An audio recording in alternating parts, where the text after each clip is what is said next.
De vuelta en Estados Unidos, el actor Yul Brynner ha fallecido esta madrugada de cáncer a los 65 años, informa Brian Doe. Tenía muchas ganas de hacer un anuncio cuando descubrí que estaba así de enfermo. Estar para morir.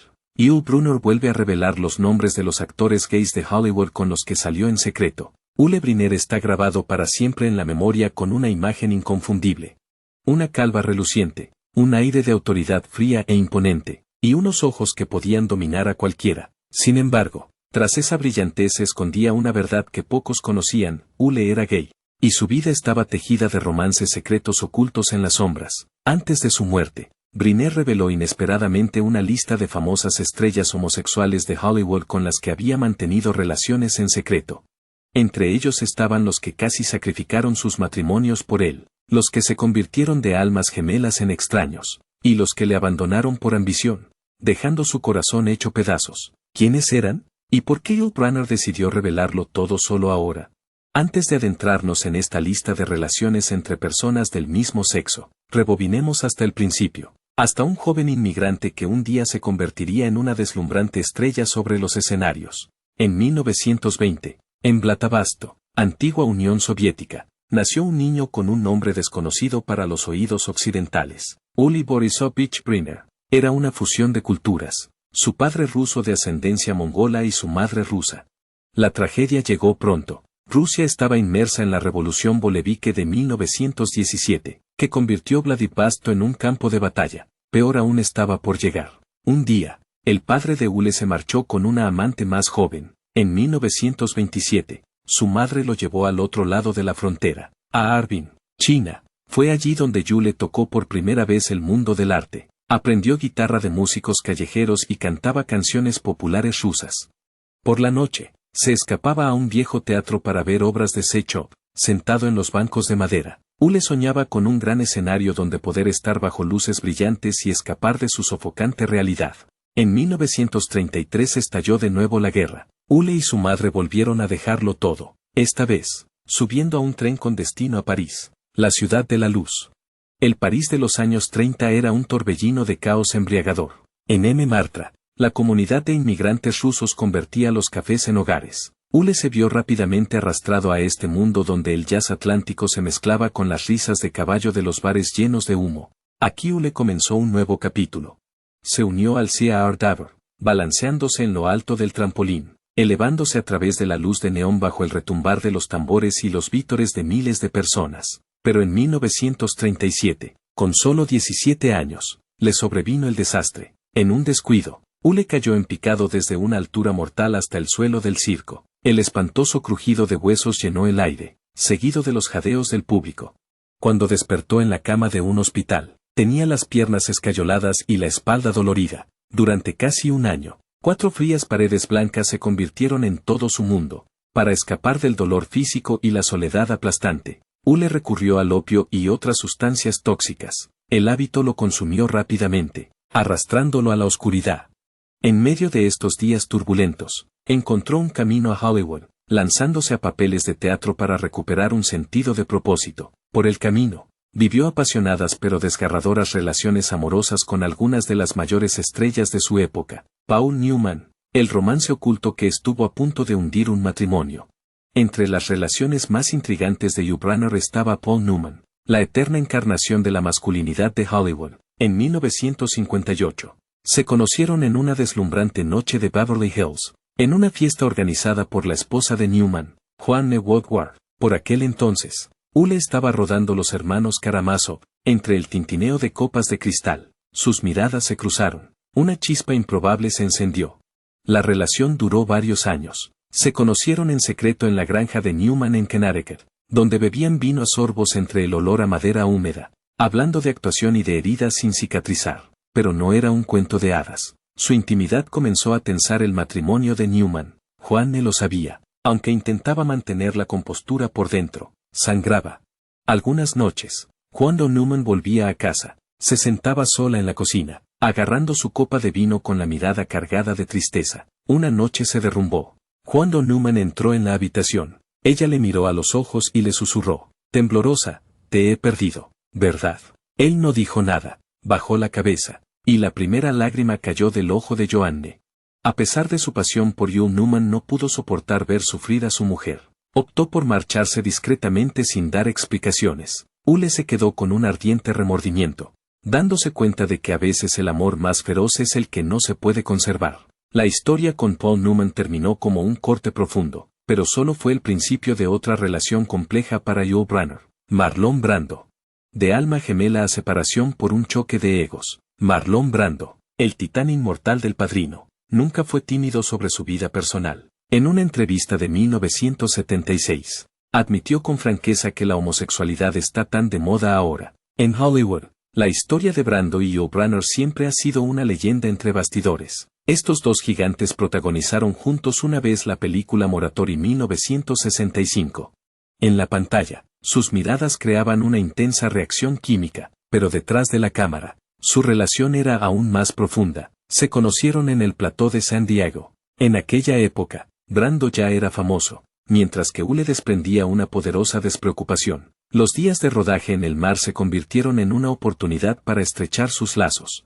Por las noches, en el Hotel del Coronado, entre la bruma del vino y el humo de los cigarrillos, se enzarzaban en interminables debates sobre política, derechos civiles y sus cicatrices emocionales. Brando llamó una vez a Ule su alma gemela, un homenaje poco frecuente en su vida, pero este romance tampoco pudo escapar al ciclo intenso pero fugaz.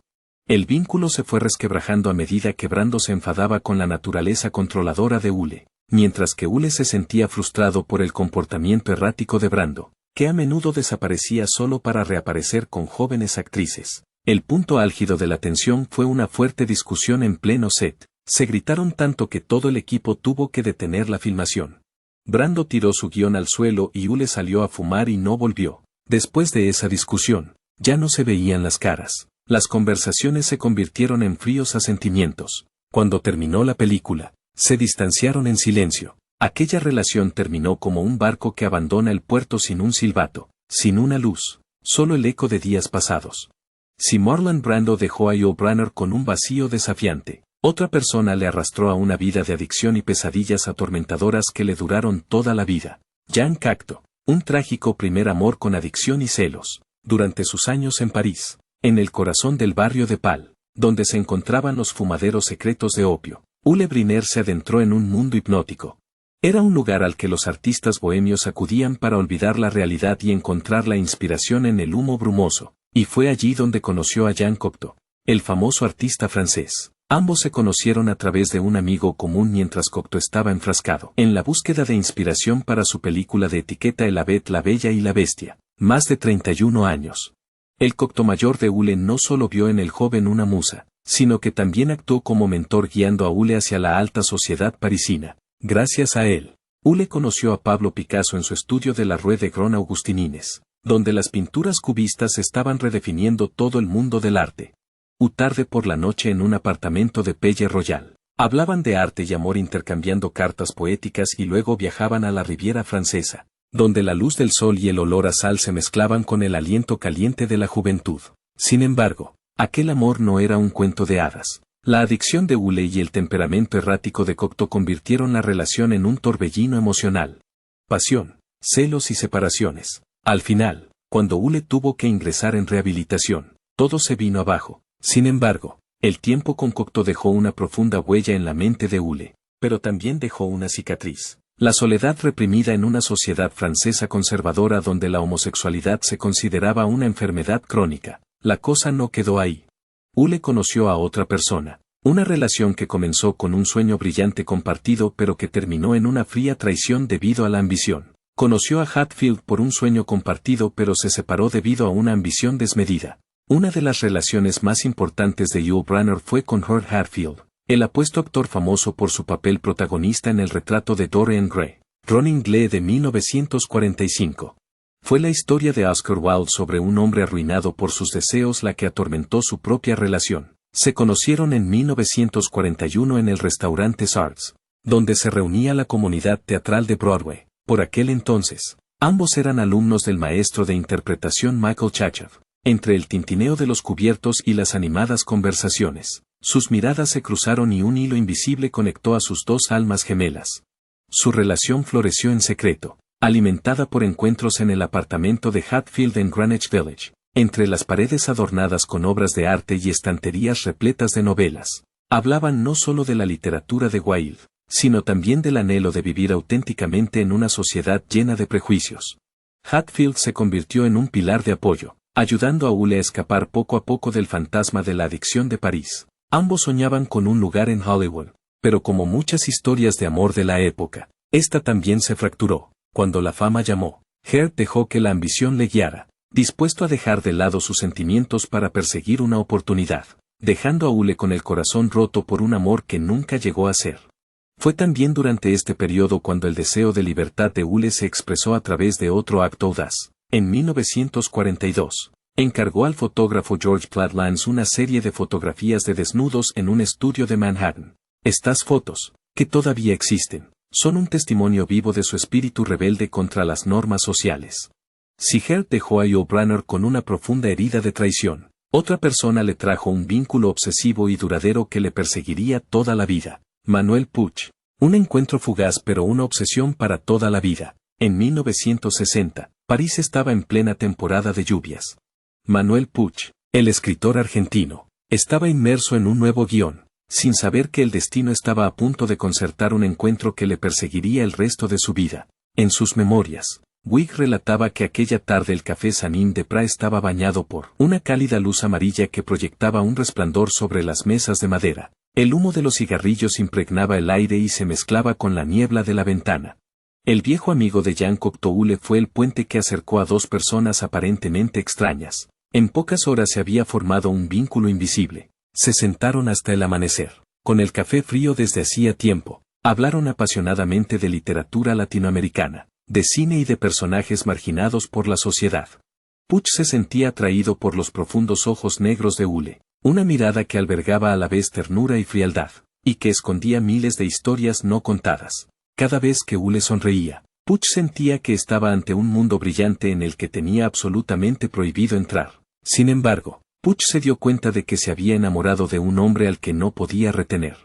Ule se marchó con el sonido de un trueno lejano, dejando a Puig solo bajo las luces mortecinas del café. En sus memorias, Puig escribió, Ule era el hombre misterioso que me conmovía. Era como una pieza musical desgarradoramente bella que solo sonó una vez y luego desapareció. La relación terminó tan rápido como empezó.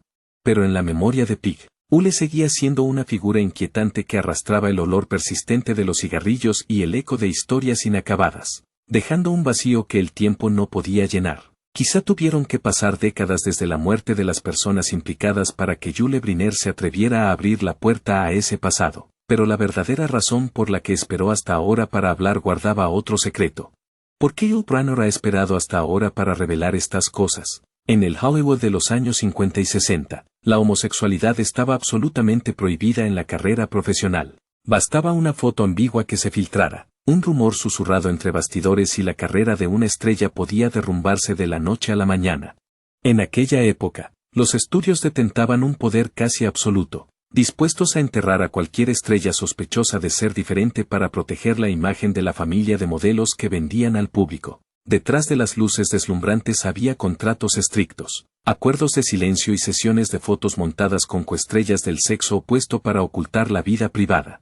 Además de la presión de Hollywood, Brynner también tuvo que enfrentarse a un senador político fantasma. El movimiento de caza de brujas de Joseph McCarthy fue una pesadilla que envolvió a Estados Unidos desde finales de los años 40 hasta mediados de los 50. Inicialmente, esta campaña se estableció para cazar a infiltrados comunistas en el gobierno y la industria del entretenimiento, pero rápidamente se convirtió en una purga generalizada que tenía como objetivo a cualquiera que pareciera no ser estándar. En la Radcar hubo una campaña menos conocida pero igualmente brutal, el Lavender Scare. Y se trataba de una campaña dirigida contra la comunidad LGBTQ basada en el prejuicio de que los homosexuales constituían un riesgo para la seguridad nacional porque podían ser chantajeados o eran fácilmente comprados por potencias extranjeras. Durante su apogeo, miles de empleados federales fueron despedidos u obligados a dimitir simplemente por sospechas sobre su sexualidad. Hollywood en aquella época era un escenario de miedo. El Comité de Actividades Antiamericanas de la Cámara de Representantes, WAC, citó a declarar a una serie de actores, directores y guionistas. Muchos de ellos fueron incluidos en una lista negra. Una condena no escrita pero efectiva que les impedía trabajar en la industria. Y si una estrella era tachada de tener una vida sexual desviada, ese rumor bastaba para que los estudios rescindieran su contrato de inmediato, independientemente de su talento o de su éxito en los OWS. Para Briner, una sola foto de archivo con alguien bajo sospecha o un rumor infundado que se filtrara entre bastidores podían convertirse en pruebas ante el comité. En esa atmósfera asfixiante, se vio obligado a construir una imagen pública perfecta, masculina, fuerte y a salvo de las miradas indiscretas del público. Y así Briner optó por permanecer en silencio durante décadas. Ocultó una parte de sí mismo como un secreto nacional para evitar que los focos se desvanecieran. Solo más tarde, cuando el mundo empezó a tener menos prejuicios contra los homosexuales, se atrevió a mirar atrás y aceptarse a sí mismo, pero incluso con su cuidadoso mantenimiento de la imagen. No todo salió según el guión que él deseaba, una carrera gloriosa y romances insatisfechos con mujeres. Cuando estalló la Segunda Guerra Mundial en 1939, Europa estaba sumida en las llamas y el caos. Ule y su madre se vieron obligados a regresar a China, en busca de ayuda del padre, que los había abandonado, pero en lugar de un reencuentro, se encontró con una sorpresa imprevisible: Katarina Kornova, la antigua amante de su padre, ahora su madrastra. Katarina era una bella actriz con el porte de una clásica actriz de teatro rusa. Había estudiado bajo la dirección de Michael Chachev, el maestro de interpretación que formó a Marilyn Monroe y Clint Eastwood y sucesor del método Stanislavski, que hacía hincapié en el poder de la emoción interna. En manos de Katarina, Ule era como la arcilla que se moldea, su voz grave como un cuerno de metal en un gran teatro, sus gestos fuertes como los de un guerrero. La libre improvisación de un artista callejero y un lenguaje corporal a la vez cautivador y autoritario, salpicado de sorprendentes movimientos circenses. Gracias a aquella fundación de finales de los años 40, Ule salió de Europa con una valiosa carta de recomendación del mismísimo Michael Chachev, un pasaporte que le llevó a la tierra prometida de Hollywood. Desde las deslumbrantes luces de Broadway en Nueva York hasta las cúpulas doradas de los estudios MGM en Los Ángeles, llegó en el momento justo, la posguerra, cuando la población estaba en auge, la economía se recuperaba y tanto el teatro como el cine crecían con fuerza. En Nueva York, Ule comenzó su viaje a la conquista de América cantando en clubes vibrantes como el Copacabana Club. Aquí el saxofón resonaba en el espeso aire ahumado. La sala chispeaba de luces y los bastidores eran una cita para artistas errantes. Fue aquí, en 1941, donde el destino le abrió las puertas una vez más al conocer a Marlene Dietrich, la leyenda del cine alemán que le doblaba la edad, pero que hacía contener la respiración a toda la sala con su voz ronca y su encanto encantador. Su romance duró 10 años, iluminados por largas noches en hoteles de lujo como el Waldorf Astoria, donde Dietrich enseñó a Ule a maquillarse para resaltar sus rasgos bajo las luces del escenario, a ponerse delante de un espejo, a encontrar sus malos ángulos y convertirlos en ventajas. Como icono banal del Berlín de los años 20, Marlene también transmitió consejos de supervivencia para el mundo del espectáculo, creando pequeños escándalos para atraer a la prensa sensacionalista, negociando duros contratos con magnates como Louis B. Mayor, Wydad Olaf, Zanuck con Century Fox y manteniendo un aura de misterio al evitar entrevistas en profundidad. Pero bajo ese glamour, Ule también exploraba en secreto su naturaleza bisexual a través de sus relaciones ocultas con personas del mismo sexo. El punto de inflexión en su carrera se produjo cuando Ule asumió el papel del Reim Kut Siam en el musical de Ken and Abro en 1951. En su primera aparición, su brillante calva rompió todos los estándares de masculinidad de Hollywood de la época.